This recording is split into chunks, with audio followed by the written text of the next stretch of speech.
In today's video, I'm going to teach you how to easily change the color of an object in your design software.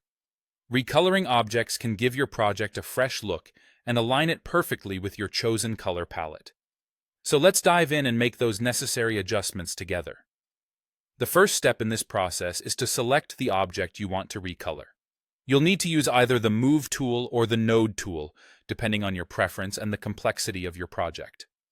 These tools help you accurately pinpoint and select the exact element you want to work on.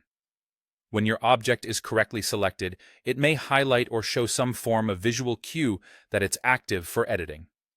Now that you have your object selected, let's move on to the next step: accessing the color panel. If you find that it's not currently visible in your workspace, don't worry. You can make it appear quickly by navigating to View on the top menu, scrolling down to Studio, and then selecting Color.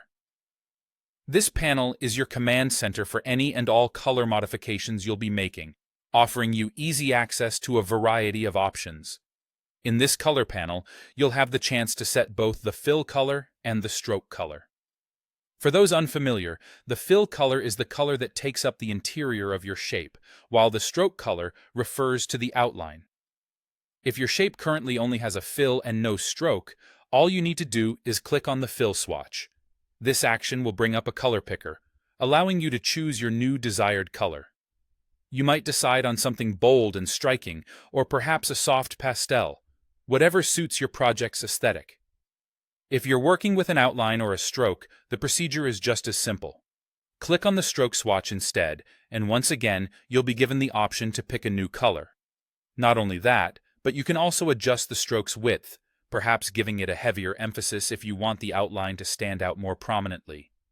Sometimes you might find that your object is part of a group or includes multiple sub-objects. In these cases, you may need to take an additional step to ungroup these elements. You can do this easily by right-clicking and selecting Ungroup, or you can enter into the group and select the specific sub-object you wish to alter.